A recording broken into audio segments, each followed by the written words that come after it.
creo que todos ustedes comparten conmigo la sensación de que NTT Data y la fundación va a tener una época muy interesante y muy digna de admiración y de elogio que va a liderar Roberto Dañino.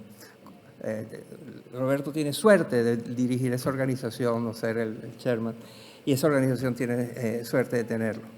Y gracias también a Eduardo Serra, el presidente, por la invitación, por darme esta oportunidad de conversar con ustedes. Cada día desaparecen 200 especies del planeta, de flora y fauna. Repito, todos los días 200 especies de flora y fauna desaparecen. Pero no son solo las que son las especies de flora y fauna, también desaparecen especies que tienen que ver con ideas, con formas de gobernar, con formas de organizar la sociedad, etc. Y concretamente me refiero a la democracia. Yo estoy convencido que la democracia está en peligro de extinción. Y les voy a explicar por qué, con números. También estoy convencido que eso no tiene por qué ser un destino obligado. Hay formas de evitar que eso ocurra. Y esas formas los implican a todos ustedes, a mí, a nuestros colegas, a nuestros amigos, a nuestros compañeros de trabajo. En la década pasada, ustedes lo saben muy bien, fue muy tumultuosa en el mundo. Tuvimos una pandemia que salió de no se sabe dónde y tuvo una velocidad de globalización. El que le diga que no hay globalización, que vea a qué velocidad y a dónde llegó la pandemia en tan poco tiempo. Tuvimos, por supuesto, la guerra. Tuvimos la aceleración de las consecuencias del cambio climático. Nunca antes las empresas de seguros, las empresas aseguradoras y reaseguradoras tuvieron que pagar tanto por los siniestros ocurridos debido al cambio climático. Aumentó en frecuencia, aumentó en intensidad, aumentó en costos, aumentó en dolor humano. Tuvimos importantísimos problemas financieros con la crisis del 2010, cuyas consecuencias y secuelas creo que todavía se viven hoy. La llegada de Donald Trump al poder, en fin, la lista es larga y ustedes la conocen.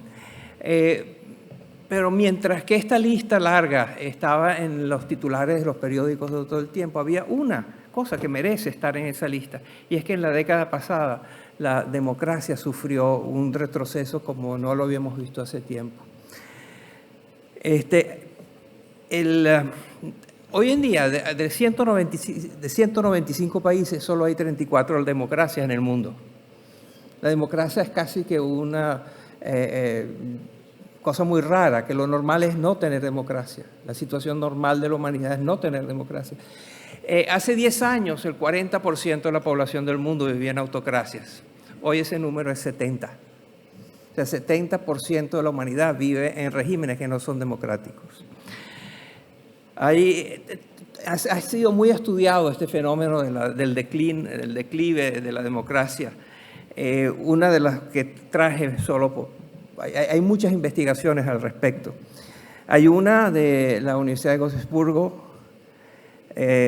que comienza su informe anual diciendo el nivel de democracia que tiene el ciudadano global en el año 2021 está a los niveles de 1989. Los últimos 30 años de avances democráticos han desaparecido. Los dictadores están en auge y cubren, como ya dije, el 70% de la población mundial. Son 5.400 millones de personas. Y hay todo tipo de indicadores de que el número de autócratas está aumentando. El número de democracias liberales llegó a su tope en el 2012, con 42 países, pero estamos ahora al nivel más bajo de democracias que ha habido en los últimos 25 años. Mientras tanto, el número de autocracias más duras pasó de 25 a 30 países. Y el declive de la democracia es visible en todas las regiones. Podría seguir dándoles datos, pero el mensaje central es que la democracia está bajo asalto. Está siendo asaltada para reducir su capacidad de constreñir el poder de quienes lo centralizan. Esto ocurre por una nueva forma que también apareció con énfasis en la década pasada, que son estos líderes que llegan al poder por vías democráticas, pero socavan la democracia desde adentro, eliminando las restricciones que tienen, las divisiones de poder entre el poder judicial, el poder legislativo, el ejecutivo, y lo usan, socavan la democracia utilizando lo que yo llamo las 3 P's: populismo, polarización y posverdad. El populismo es muy viejo, no es una ideología. Muchas veces se habla del populismo como si fuera una explicación del mundo, una ideología. No lo es simplemente una caja de tácticas, estrategias, trampas, trucos, formas de actuar, que es simplemente basadas en la división de la sociedad, de un pueblo noble que es explotado por una casta, una élite voraz y avara. Y entonces en ese mundo donde hay un gran pueblo noble y una casta abusadora, aparece siempre el Redentor, el Mesías, el Salvador, que va a evitar que eso continúe, y ahí empiezan los populismos que hemos visto y que se han acelerado en los últimos tiempos. Se han acelerado, entre otras cosas, porque dan resultados, están funcionando para quienes los usan. Porque quienes los usan, además de utilizar la P del populismo, también utilizan la P de la polarización. En una sociedad siempre hay polarización, en la política siempre hay polarización, pero en este momento quienes estudian eso y han generado los datos nos muestran que la polarización tóxica que paraliza un país, que lo hace imposible tomar decisiones importantes, el grado de pugnacidad, de conflictividad paralizante del funcionamiento institucional no tiene precedentes. Y eso, a su vez, tiene que ver con el auge de la posverdad, que antes se llamaba propaganda y era hecha casi siempre por los estados. Ahora no es propaganda, es información de todo tipo que la manejamos todos. La posverdad es este mundo en el que no sabemos qué es verdad y qué es mentira, a quién preguntarle, a quién creerle, qué institución es confiable, qué puede ser verificado, qué es un invento. Todo eso forma parte y nutre la polarización, que a su vez nutre el populismo. Esto se está extendiendo y se está popularizando. Es la manera que encuentran los gobernantes para compensar su falta de desempeño. Si yo les pregunto, ¿qué país, según ustedes, está teniendo éxito hoy en día? ¿Qué líder está teniendo éxito hoy en día?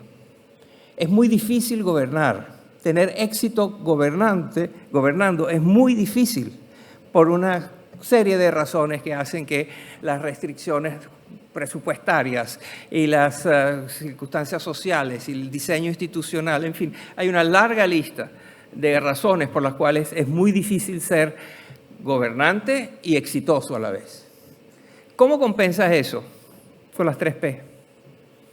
Si eres presidente, primer ministro o primera ministro de un país y esto no está funcionando y los ciudadanos no están contentos, no estás cumpliendo con las promesas, no estás cumpliendo con las expectativas, con las necesidades, con los sueños que tiene la gente, pues, ¿qué te queda? Las 3 P's.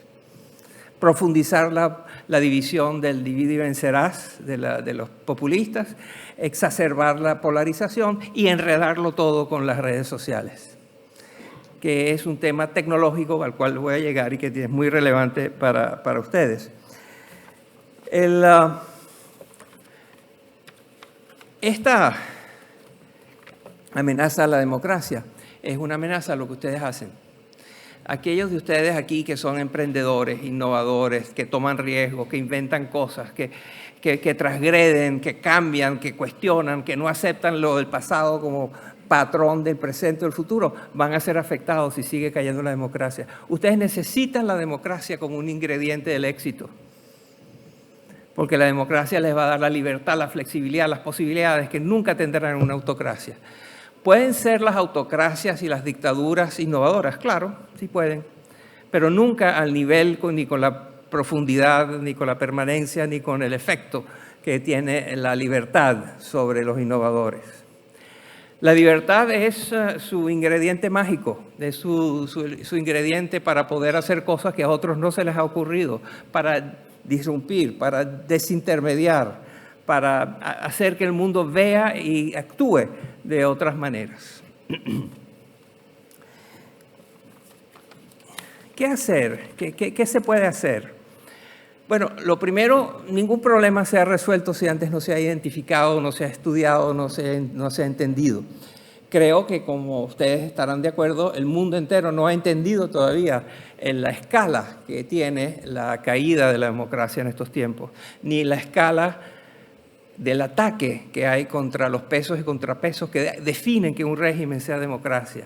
Es el proceso que ocurre entre dos elecciones. Para la mayor parte de la gente, la democracia es elecciones. Vamos y votamos. Pero resulta que la democracia es lo que sucede entre dos elecciones. Y lo que sucede entre una elección y la próxima es muy determinante. Tanto o más determinante que la elección misma. Entonces, lo primero que hay que hacer es entender, pero hacer que el mundo entienda la necesidad de evitar que la democracia sea una especie en extinción. Esto no quiere decir que no hay razones legítimas, válidas, concretas, que son defectos de la democracia. Y esos defectos nuevos de la democracia tienen mucho que ver con tecnología, tienen mucho que ver con Internet. Internet nos prometió, esperábamos de Internet acceso total a la información. Ya no necesitábamos los que controlaban la información, sino que simplemente iba a estar en nuestro teclado. Íbamos a tener toda la información del mundo en nuestras manos, gratis. Hoy sabemos que no tenemos esa información, que lo que tenemos gratis a nuestra disposición es información con frecuencia manipulada, distorsionada, tergiversada y utilizada de manera mendaz y tendenciosa. Así que la promesa de la información total y barata o gratis no se ha cumplido y hay que hacerla cumplir. Se nos dijo que la Internet iba a ser una tecnología de liberación. Pues resulta que Internet también está siendo una tecnología de represión. Las mujeres que están protestando en Irán en estos días están siendo identificadas a través de tecnologías que permiten a los servicios de seguridad y de represión de los ayatolás el poder enfrentarlas y llevarlas a la cárcel a ellas y a sus familiares. La Internet sí le ha dado oportunidades y hemos visto cómo el Internet ha abierto espacios para quienes no lo tenían antes. El Internet sí es una tecnología de liberación, pero también está siendo una tecnología de represión. Y eso hay que corregirlo. Igualdad. La Internet nos iba a servir para igualarnos, para hacernos menos diferentes, para que los beneficios de esas tecnologías llegaran a todos. Ustedes saben lo que ha pasado con la igualdad, saben qué ha pasado con la desigualdad económica, saben cuánto concentran del volumen total de actividad económica las grandes empresas de tecnología. O sea, la desigualdad que hay hoy en día tiene mucho que ver con el funcionamiento de los mercados en esta área. Eso puede y debe y se sabe cómo hay que corregirlo, lo que hace falta es la voluntad política de hacerlo. Por supuesto que se nos dijo que el Internet iba a servir como principal palanca para tener la democracia, para utilizarla, para hacer que todo fuese más democrático. Bueno, los números que mostré indican que esa promesa no se cumplió, que en vez de tener más democracia estamos teniendo más autocracia. De nuevo, eso hay que corregirlo. También se nos dijo que con la desintermediación que iba a pasar en muchos negocios, en muchas actividades a través de Internet, y que Internet iba a lograr que el protagonista central de la economía fuese el consumidor. El consumidor es el rey, el consumidor es a quien hay que atender, hay que diseñar todo en función del consumidor. Bueno, parte ocurrió, pero en gran parte no ha ocurrido. El protagonista y beneficiario central de de la expansión del Internet y redes sociales y todo lo demás es una combinación de las grandes compañías tecnológicas con los usuarios intensivos de Internet. Hago esta lista porque estoy convencido que cada una de estas cosas es una tara que nos está impidiendo entender dónde estamos y a dónde podemos ir. Pero también hago la lista porque creo que es perfectamente posible atender a cada una de estas dificultades o defectos que tienen.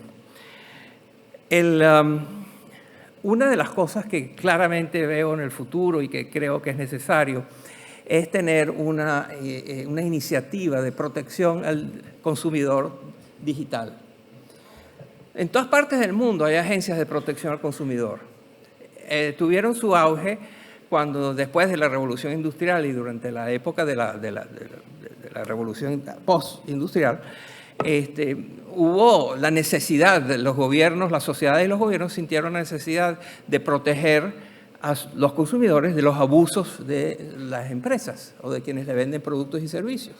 En casi todos los países del mundo ustedes van a encontrar organizaciones diseñadas para proteger al consumidor, excepto el consumidor digital. No hay organizaciones diseñadas para proteger al consumidor digital, que es la tecnología que todos nosotros más usamos. Desde que ustedes se levantaron esta mañana hasta hoy, hasta más tarde, van a estar utilizando tecnologías digitales. ¿Con qué protección? Ninguna. Están a su suerte. Están navegando por Internet sin saber dónde están navegando, con quién están hablando, qué están haciendo, cuánto saben de ustedes, cuánto de lo que están haciendo ustedes está siendo motivado por fuerzas tecnológicas que ustedes no reconocen. Hace falta, yo de ninguna manera estoy pensando que la solución a esto es darle el monopolio a una agencia de control que sea una burocracia más, que limite a la Internet. Yo creo que eso no es posible ni deseable. Pero sí es posible y deseable utilizar la descentralización y la forma de funcionar de Internet para poder proteger, para hacer que todos nosotros estemos un poco más protegidos de las andanzas por Internet que todos tenemos todos los días.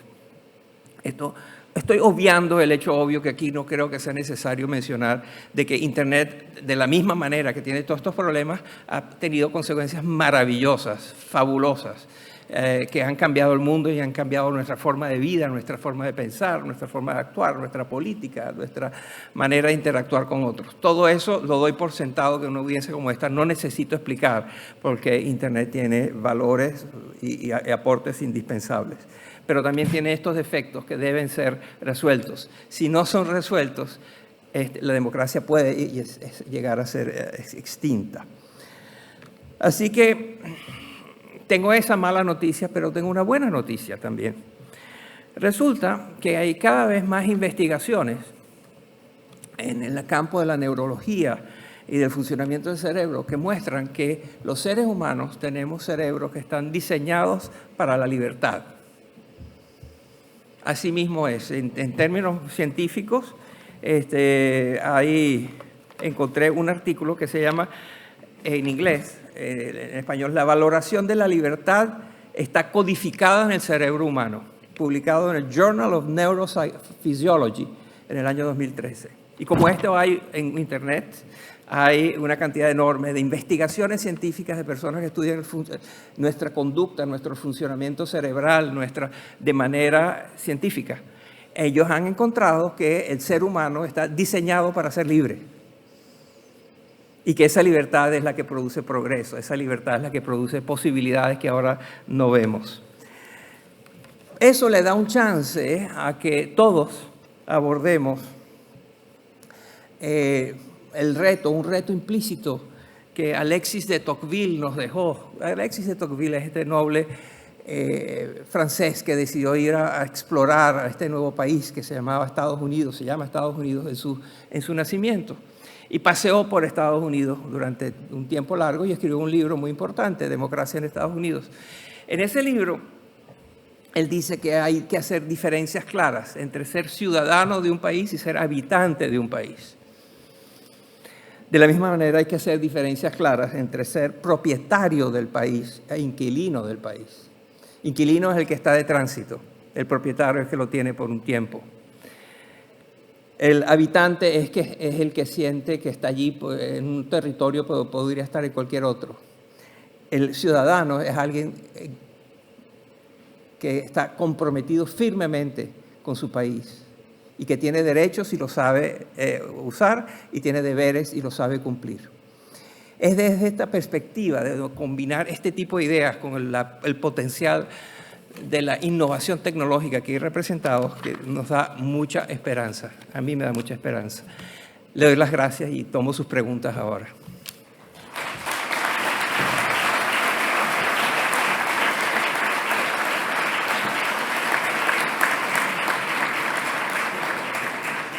Muchas gracias, Moisés. Bueno, tenemos muchas preguntas. Qué bueno. La primera, 39 democracias parece muy poco. ¿Cómo lo determinan? ¿Qué países que se dicen demócratas sin serlo están incluidos en estos 39? Esa es una gran pregunta. Y la respuesta es, la manera más fácil de responder es pensar en Corea del Norte y Suiza.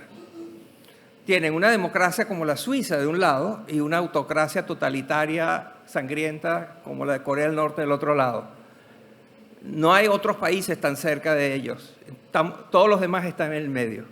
Y diferentes países van a estar en diferentes lugares, unos más cerca de Suiza y de su sistema democrático, otros más cerca del odioso y oprobioso régimen de Corea del Norte. Y hay, entonces de ahí entonces hay la conversación de cómo se determina. Hay organizaciones, este es un tema muy estudiado, ¿no? ¿Qué es una democracia? ¿Cómo es una democracia? ¿Cómo reconoce uno una democracia cuando se tropieza con ella? Bueno, hay estudios y estadísticas que ahora los podemos buscar juntos en Internet. Muchas gracias. ¿Las democracias funcionan? ¿Es posible reemplazarlas? No, bueno, sí es posible reemplazarla. Eso ocurrió en muchísimos países. O sea, 70% de la humanidad la vio reemplazada en la década pasada. Se cargaron a la democracia en países donde vive el 70% de la humanidad. O sea que sí puede ser reemplazada. ¿Debe ser reemplazada? Absolutamente no, y hay que luchar para impedirlo. Y con todos los defectos, o sea, no hay nada más intelectualmente flácido que dar la lista de los problemas de la democracia. Eso es fácil, eso lo sabemos hacer. Y de hecho mi lista los incluye: la desigualdad, el monopolio de la información, la manipulación. Todo eso es cierto, pero de ninguna manera todo eso justifica que no haya democracia. Yo todavía estoy de acuerdo en que la democracia, que es el peor sistema que hay después de todos los demás, es el mejor sistema. Ustedes saben lo que quiero decir.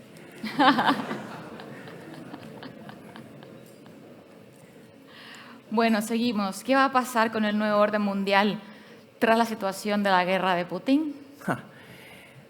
Depende cómo termine eso, pero quiero rescatar, en esta época pospandemia ha pasado cosas muy interesantes, que es que instituciones, ideas, personajes, modelos de negocios, modelos políticos que creíamos que eran permanentes han demostrado ser transitorios.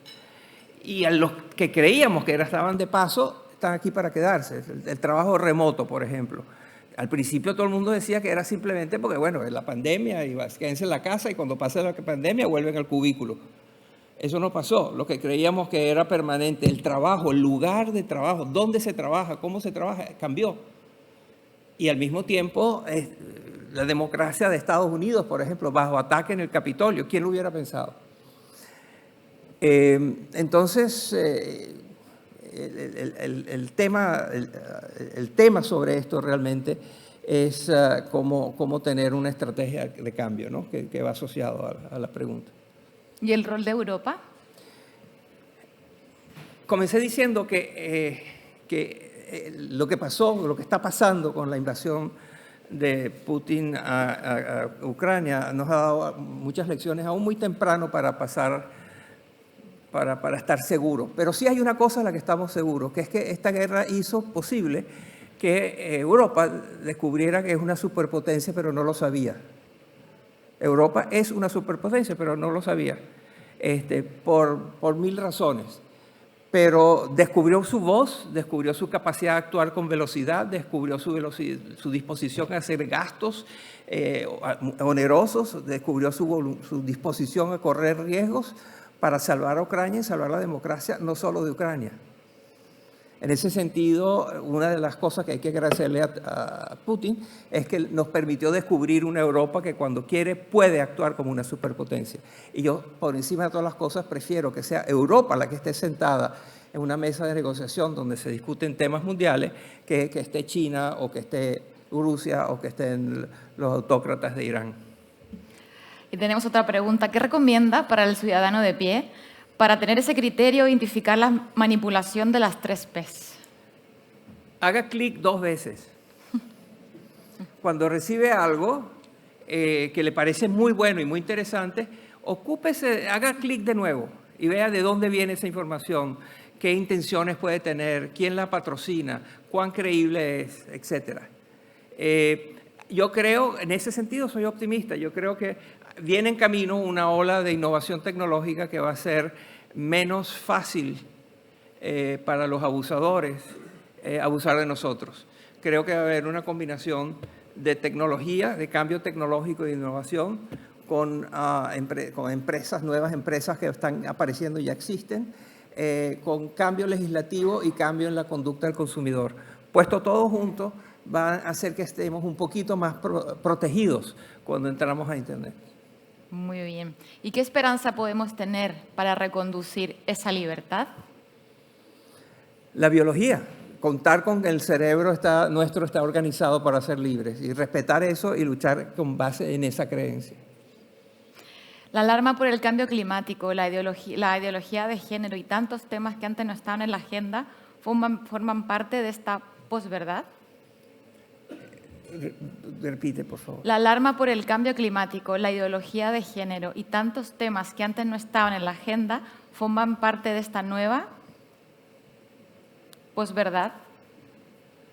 Forman parte de la realidad y forman parte de una realidad que puede ser cambiada para mejor si hay más democracia y que puede ser nefasta si estos cambios ocurren bajo el patrocinio de un dictador. ¿Y cómo ven España en términos de democracia y libertades? Mucho mejor de la que creen los españoles. Bueno, ya nos quedamos casi sin preguntas. Ante tal desintermediación digital, ¿qué propuestas hay al alcance de las empresas y los usuarios hoy en día? Hay un movimiento, en Silicon Valley hay varias empresas que pronto van a anunciar sus productos, que son productos que, como ya he dicho, van a hacer la vida más fácil, van a permitir verificar mejor de dónde viene esa información y qué tan curada es y qué tan manipulante, qué tan sirve, qué tanto está al servicio de manipulaciones. En ese sentido yo soy optimista y veo posibilidades, y también veo posibilidades que cuando el mensaje central es que cuando la gente se entere de lo que está pasando con la democracia de verdad y vea lo que es vivir en un ambiente que impide que jóvenes como estos tengan las posibilidades de transgredir la realidad. Ese es un mundo mejor y creo que hacia allá vamos. Y por último, ¿qué pasará con ese emprendimiento ahora que se habla de una recesión económica mundial?